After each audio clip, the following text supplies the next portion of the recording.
Nëse Serbia do ta njohë apo jo Kosovën, ky tashmë nuk është fare problemi i Kosovës. Kështu shprehet për mikrofonin ton, hulumtuesi i lartë në qendrën për politikat e sigurisë në Beograd, Vuk Vuksanović, kur pyetet nga gazetari ynë Ideal Gola. Sipas tij, tashmë ky është vetëm halli i Serbisë, se çfarë mënyre duhet të gjejë për veten e saj për ta përtypur këtë realitet, që të mos bërtasë më me emrin e Kosovës në gojë. Në intervistë për ditarin e fundjavës, Vuksanović ka bërë dhe një analizë shumë realiste dhe të detajuar të asaj që po ndodh në Beograd. Sipas tij, Vučić nuk e ka të gjatë, por dilema më e madhe tashmë atje është kjo: çfarë lloj politike do të prodhojë protesta dhe cilët do të jenë liderët politik të saj? Ju ftoj të ndiqni intervistën, ndërkohë që bashkë do të shihemi përsëri nesër në orën 10. Zotri Vuk Vuksanović, faleminderit për mundësinë për këtë intervistë. You're welcome. Prej më shumë se një viti, Serbia po përballet me protesta të studentëve pas tragjedisë në Novi Sad. Si mund ta përshkruajmë situatën aktualisht në Beograd, por edhe në qytete të tjera? Yes, well, when the Novi Sad train station... Unë mendoj se kjo tragjedi në një farë mënyre ka ekspozuar të gjithë dekadencën dhe të gjithë korrupsionin e të gjitha problemet që janë grumbulluar në lidhje me qeverinë e detyrë, që nga viti 2012.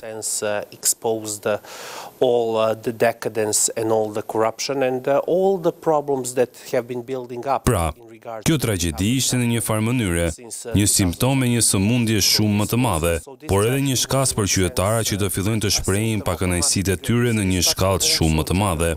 Në të njëjtën kohë, mendoj se kur u shem qeveria, jemi bërë një vend me një çështje të vetme. Në një kuptim që asnjë politik apo çështje tjetër politike nuk diskutohet në vend. In a sense that no other policy or political issue is being discussed. Gjithçka i nënshtrohet vetëm krizës së brendshme të regjimit të pushtetit, dhe asnjë çështje tjetër nuk diskutohet për të. Pra, mund të themi se në një farë mënyre, si politika, ashtu edhe shoqëria janë të paralizuara. Is paralyzed. And you can feel the anxiety and dhe mund ta ndjesh ankthin dhe frustimin në ajër vetëm kur takon njerëz rregullisht. Të gjithë po e ndjejnë ndikimin e kësaj krize politike, por si të dalim prej saj? Zgjedhjet e reja ndoshta do të ishin një mënyrë për të thyer këtë bllokim, por ende po shohim se qeveria në pushtet nuk është e gatshme t'i kushtojë vëmendje kësaj kërkese nga protestuesit.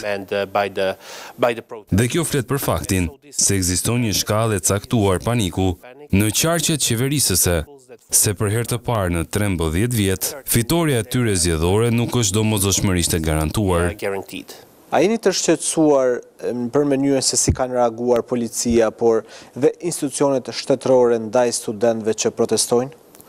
Well, yes, we should definitely, there should definitely... Mbështes parti në pushtet, dhe kjo flet për faktin se në një farë mënyre, Serbia është një shtet i kapur, sepse aparati shtetëror është dukshëm i mprehur në një mënyrë që i shërben vetëm interesit të partisë në pushtet. Dhe se aparati shtetëror nuk është aty për të ofruar shërbimin publik dhe siguritë e përgjithshme, por gjithashtu, sigurisht, mund ta shohim nga ana tjetër dhe të themi se të gjitha këto akte nga qeveria në detyrë vetëm kanë përkeqësuar krizën aktuale, kështu që ato nuk e kanë zgjidhur problemin për regjimin në pushtet. But we can also, of course, look at it the other way and say that dhe me secilin prej këtyre akteve, situata vetëm sa është përkeqësuar, përfshirë edhe qeverinë e detyrë. So they have not resolved the problem for the ruling regime, and with each one of pra, po, është një problem, por në të njëjtën kohë mund të shihet edhe si një tregues i paniku që ekziston në qarqet e qeverisë në Beograd. But at the same time, it can also be observed as an indicator of the panic that exists in the ruling circles in Belgrade. A besoni se institucionet shtetërore kanë kapacitetet të duhura për të ofruar transparencë të plotë mbi tragjedinë e Novi Sadit?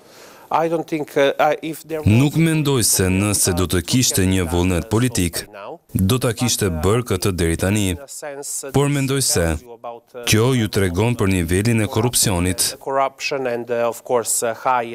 dhe sigurisht biznesin e lartë në të cilin ka guxuar kjo qeveri, dhe do të thoja se ka qenë gjithmonë aty, por do të thoja gjithashtu se gjatë 2 ose 3 viteve të fundit, ka arritur nivele madhështore.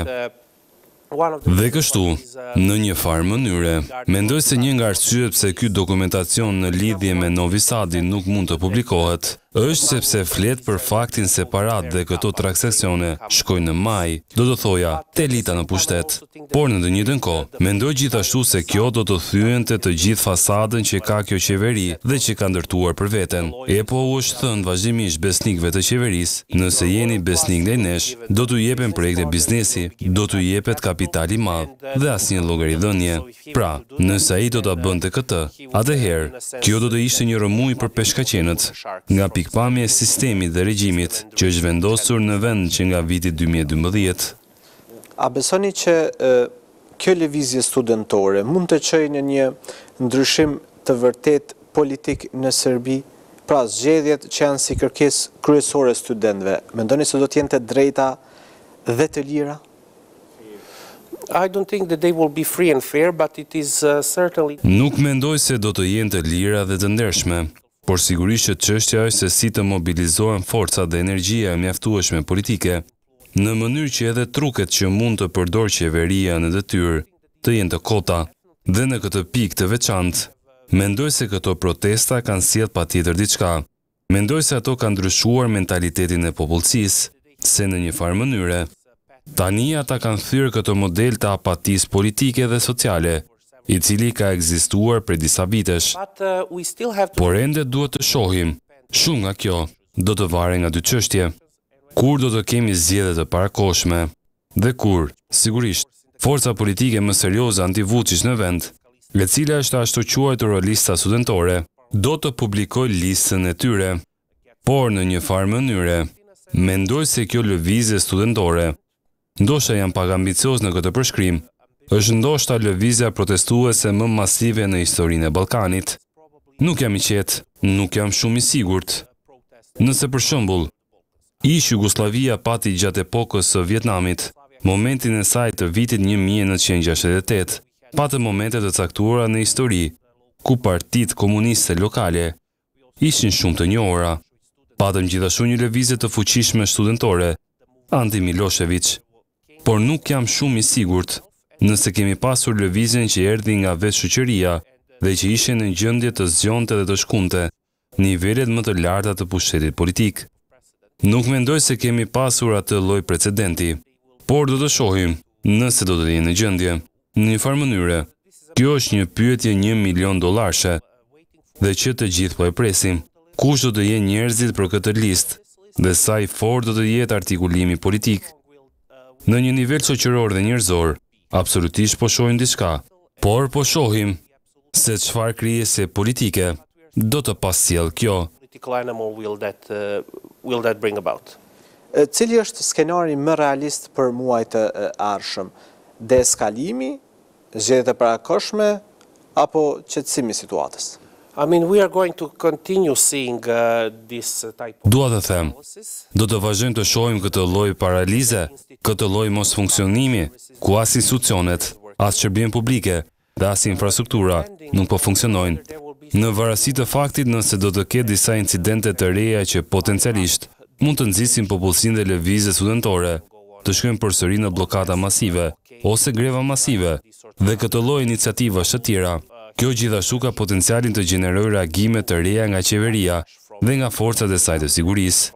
Por në të njëjtën kohë, mendoj se sa më shumë të thellohet kjo krizë, sa më shumë që ndihet ky mos funksionim në shoqëri, aq më shumë nga gjasa që ky bllokim të duhet të thyet në thirrjen për zgjedhje të parakohshme.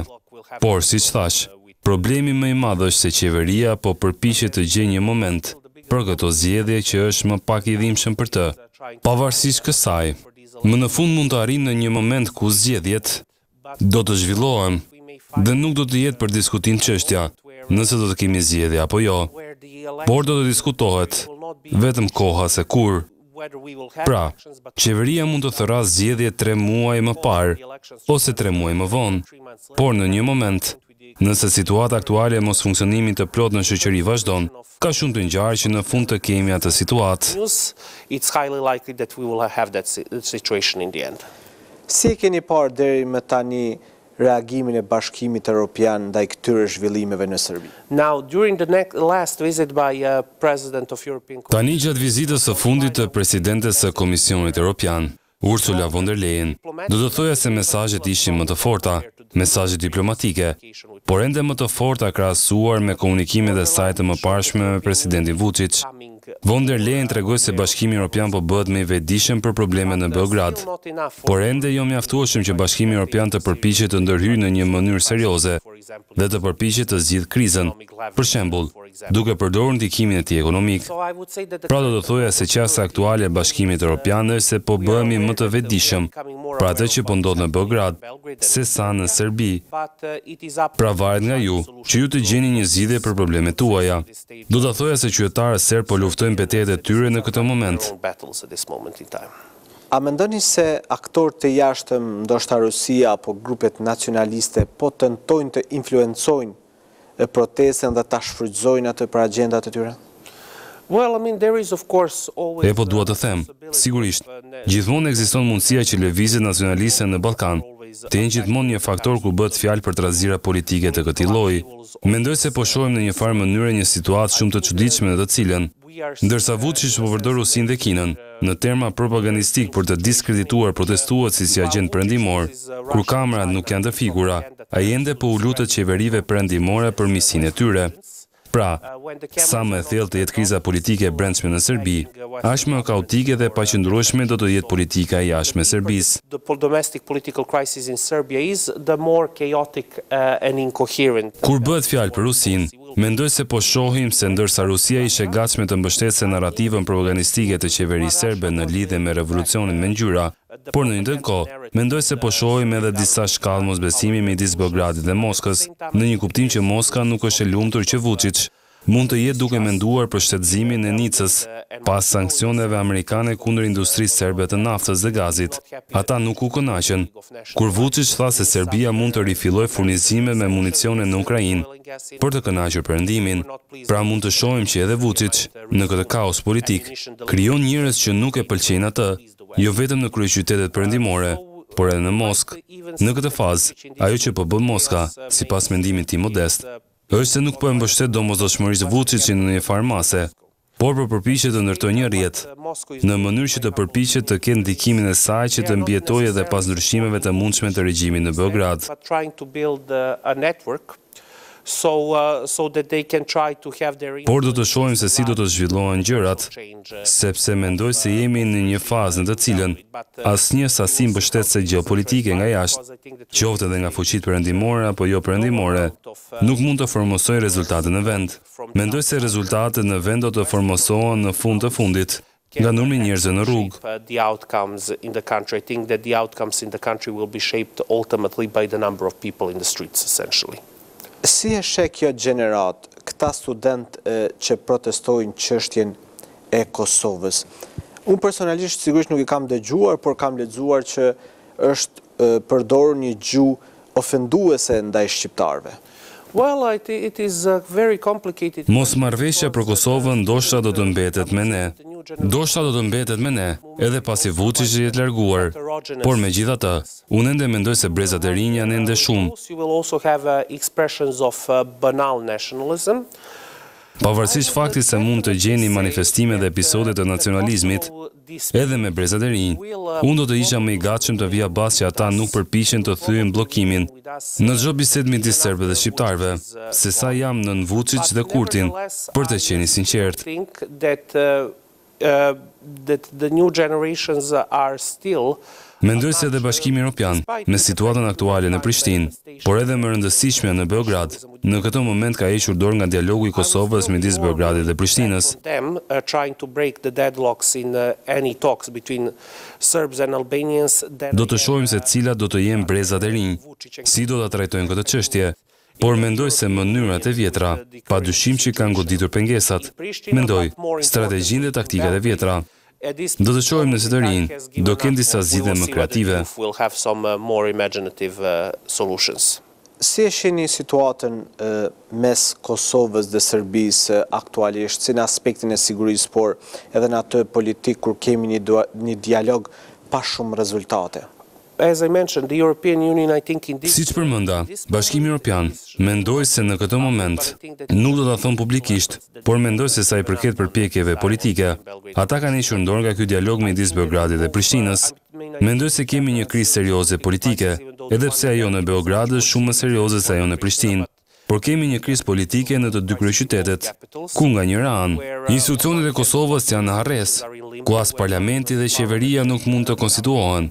Pra Kurti mban këtë titull të përjetshëm të kryeministrit të përkohshëm, ndërsa në të njëjtën kohë, sigurisht, Kurti ka bërë diçka që ndoshta asnjë udhëheqës politik shqiptar i Kosovës nuk e ka bërë që nga mesi viteve 1980, duke shndërruar SBA-n jo në një partner, por në një lloj kundërshtari potencial.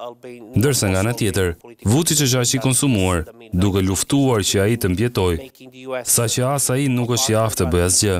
Kemi thënë për një kohë shumë të gjatë se nuk besoj në kthimin e luftës së plotë në Ballkan. Mendoj se këto shoqëri janë krejtësisht të ndryshme.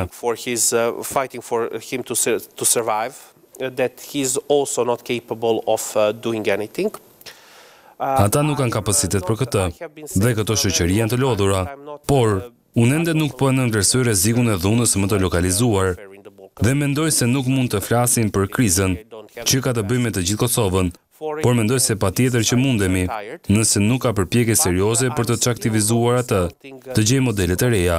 Mendoj se komunat me popullsi serbe në veri të Kosovës do të mbeten një pikë nxehtë e mundshme, që shpresoj që si serbët, ashtu edhe shqiptarët e Kosovës, do të kenë një leadership më të përgjegjshëm dhe më kreativ në të ardhmen, për të provuar të dalin me modele të reja, si për mënyrën e çaktivizimit të konflikteve, ashtu edhe për mënyrën e trajtimit të çështjeve të këtyre komunave dhe komunitetit serb në Kosovë. Of these municipalities and Serbian community in Kosovo. A shihni ndonjë skenar ku Serbia njeh pavarësinë e Kosovës në një të ardhme të afërt? I cannot see Për të qenë brutalisht i sinqert, ky proces negociatash nuk ka të bëjë me statusin e Kosovës. Ky proces negociatash midis Beogradit dhe Prishtinës nuk ka të bëjë domosdoshmërisht me mënyrën se si Beogradi mund ta njohë Kosovën ligjërisht të pavarur, por me mënyrën se si mund të funksionojë Beogradi, si mund t'i jepet Beogradit një ofertë që është mjaftueshëm e mirë, që ai të mos shkaktojë zhurmë të madhe në lidhje me Kosovën. Mendoj se me pak fjalë, kjo është sigurisht thelbi i procesit negociator, gjetja diçka që është mjaftueshëm e mirë në Beograd.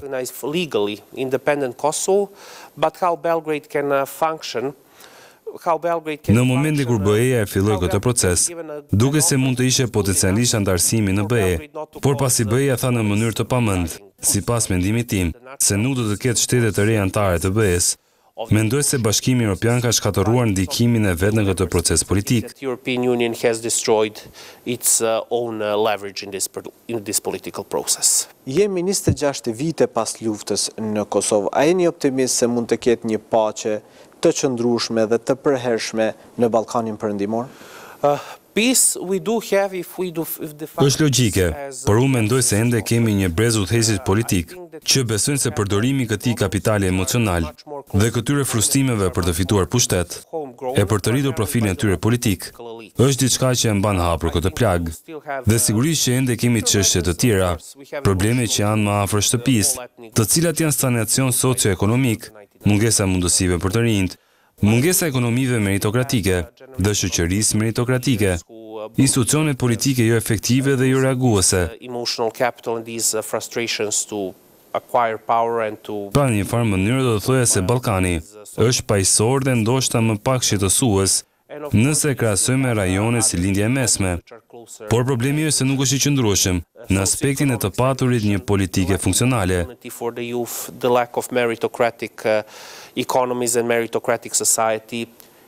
Dhe kjo është ndoshta një nga arsyet pse jam ende paksa optimist për mesazhin nga lëvizja studentore në Serbi.